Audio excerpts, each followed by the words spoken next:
Hello all, and welcome to Grain of Salt. In this series, I take a character, game, series, or other form of media that's generally hated and give it a fair review. This doesn't necessarily mean I think the topic discussed is some sort of hidden gem, but I think that it's something interesting to, well, take with a grain of salt and have an honest discussion about. Today, I'm gonna look at one of the most hated Fire Emblem titles, Fire Emblem Fates. First releasing in June of 2016 internationally, the game has been met with a very mixed perception.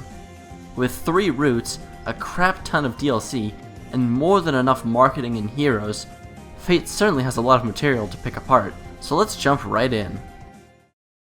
Starting off, let's talk about the gameplay of Fates. Despite the fundamental game engine of all 3 titles being identical, Birthright, Conquest, and Revelations work surprisingly differently thanks to the option, or lack thereof, of grinding. What separates games like FE4 and Sacred Stones apart is that in Fire Emblem, having the option to grind and get infinite supplies will allow you to freely play the game at your own pace. This in its own way is a double-edged sword. If you want an FE title that will last you quite some time, FE games with grinding are great. The problem with this, however, is that with infinite resources there's no point in item conservation. This is especially prevalent in Fates, with the only expendable items whatsoever being healing items or vulneraries. As an example, I decided during my Sacred Stones run to use Amelia just for the sake of it.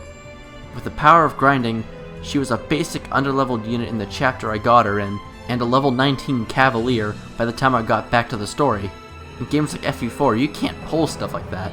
You have the added challenge of managing your supplies, and not to waste weapons you'll need for tougher enemies down the line. Although this makes linear FE games shorter, it's by no means a bad thing.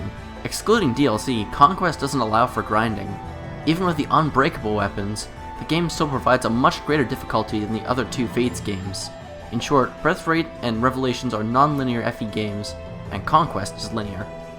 In terms of difficulty, Birthright is by far considered to be the easiest.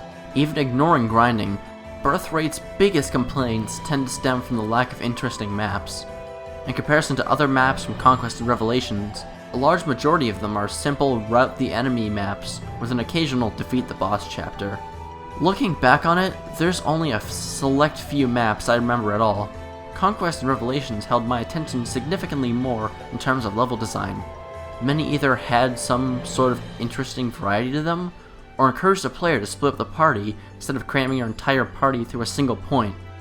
If there's one praise I can give Fates regarding my opinion, the gameplay of Conquest and Revelations was actually pretty well done and enjoyable for the most part.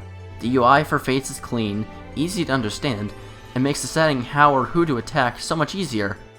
In older FE games, you'd have to continuously back out of a selected weapon to attack with another weapon. In Fates, with a push of a button, you can easily compare the outcomes and do so comfortably. Now what about the characters? They're okay, I guess. In my opinion anyway. Most of what we see of characters comes from supports rather than through the main story. 80% of the characters outside of Royals, Corrin, or Felicia have almost no story prevalence after joining forces. I get that not every character is going to be super important in the story, but if they try to make every character get a large amount of screen time, it would be a literary mess. The issue I have is that the characters that do talk hardly do anything other than praise Corrin, or comfort Corrin, or something Corrin. Here's a little proposal. What if a Boros family was killed by assassins sent by Iago, and her Norian hatred came from a deep-rooted idea of Norians being corrupt with power? If you're going to have retainers, develop them beyond just some simple tragic backstory buried deep in a support conversation. And this isn't even talking about completely shafted characters like Reyna. So how about the protagonist, Corrin? A lot of Corrin's development has to do with them growing up isolated in a castle and then following Garen's absurd orders because reasons, especially in Conquest. Letting a merciless tyrant take over another country because having him sit on a throne will make him good or something? Seems perfectly logical. In Birthright, they at least oppose Garen in his clearly evil ways, but this does not excuse Corrin's role as essentially a Gary Stu or a Mary Sue. No matter what, Corrin is flooded with love from whichever side they choose, and at the end of the day, everyone kinda decides that regardless of everything that Corrin did, it was right all along. It was fun that Corrin literally drove Takumi to suicide in Conquest, because at the end of the day, Takumi just wanted to be brothers or something. It was fine when innocents were killed in the name of Garen, because it was part of getting Garen to sit on the throne or something. It was fine when bringing the clearly evil sword, Ganglari, to a town center that killed a large mass of innocents and the Queen of Hoshido, which was the direct result of Corrin. But that doesn't matter because Corrin didn't mean it. Here, have this legendary sword while you're at it. But it doesn't stop there. Oh no. How about the most memed part of Fates? The death scenes. Many people refer to these scenes as awful generally because the emotional connections to these characters were simply not formed, nor had much of a chance to form. But there's an even bigger problem with this that I hardly see talked about with regards to these scenes, and that's the very reason for death scenes. Death scenes are usually done for one of two reasons, either to serve a purpose or motive for the protagonist, or to evoke an emotional response from the player. Although deaths for a purpose are an often used method, many people tend to dislike them as being forced or a plot device. One such death early on is the death of Mikoto to allow Corrin to achieve a dragon form out of sheer anger. Mikoto's death was the first serious repercussion of Corrin's actions we see, which honestly I'd be fine with if it weren't for the overwhelming positivity around Corrin afterwards. Takumi is the only one who blamed Corrin, and honestly he had every right to. If the others actually gave Corrin a bit less slack, this death might have actually been well written. Now on to Lilith. With the whole Lilith shrine, it's expected for the player to gain this emotional connection, so that by the time she inevitably dies in Conquest and Birthright, you're supposed to feel some sort of emotional connection.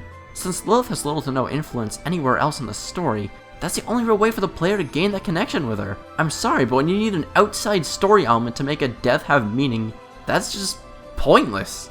This isn't meant to be a purposeful death either, as in Conquest she dies to a random faceless, and in Birthright she dies to Hans, who had no reason to have that beginning segment if Lilith wasn't supposed to die. The greatest death in terms of lacking meaning is without a doubt Elise. If Xander actually laid down his sword like she told him to, and let Corrin pass, that would have been an excellent way to show Xander's love for his family. If Elise had more of a presence in Birthright, I'd find it more reasonable for her death to be based off of emotion. But no. Despite everything that happens, Xander keeps on fighting like nothing even happened. Elise's death happened, and happened without so much as a reason. We only knew Elise in terms of Birthright from what? 2 chapters we can't even play as her? I don't care how cute she's supposed to look if I have no attachment to this character, and killing her off isn't going to make me feel any emotion. The only death scene in the entire game that could make me feel anything is Flora, cause her death had a backing for emotion. This is more so for those who use male Corrin, but Felicia is with Corrin from the beginning, and talks quite often, so at least Felicia is more likely to form an emotional bond with the player, and her from general time spent together. If someone were to feel emotionally attached to Felicia, this scene actually works because of the bond between Felicia, Flora, and the player. To recap, 2 deaths that don't work, a death that almost works, and a single death that actually works are the 4 examples I've given. So we have underdeveloped lords and retainers, deaths without purpose, and a Mary Sue Gary Sue protagonist. Given this, it's safe to say that a majority of Fate's characters' writing is a complete mess, excluding plot holes mind you. But there is one character I'd like to talk about further. One character who is far above any other character in terms of development, who represents a theme and hits it on the head, who in my opinion is the best developed character in Fates. Guess who that character is? Azura. Many people attribute her to being as bad or nearly as bad as Corrin, but I honestly don't think so. A fair argument would be to say she just exists to help push along Corrin from the side like anyone else, but if she didn't have that private connection with Corrin, then that would defeat the entire point of her character. That point being the theme of loneliness. She grew up all alone, she tended to stay away from most people after coming to Hoshido. She's the sole survivor of... The song she sings is called Lost in Thoughts All Alone, and she's the one Corrin talks to the most during his times of greatest stress. Even the effect of the song physically hurting her is symbolic for the pain of loneliness. And when Azura gives her all to help Corrin end the war for good, loneliness subsides. Literally. Regardless of how Corrin functions as a character, Azura is the perfect supporting character because she's a perfect symbol for what the emotion that Corrin experiences throughout the adventure.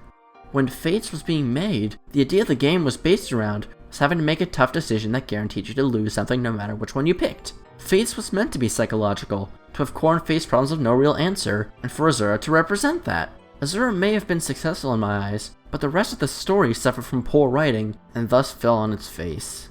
And don't think I'm going to ignore the plot hole dragon who shows up to fill whatever writing mistakes were left behind in his wake.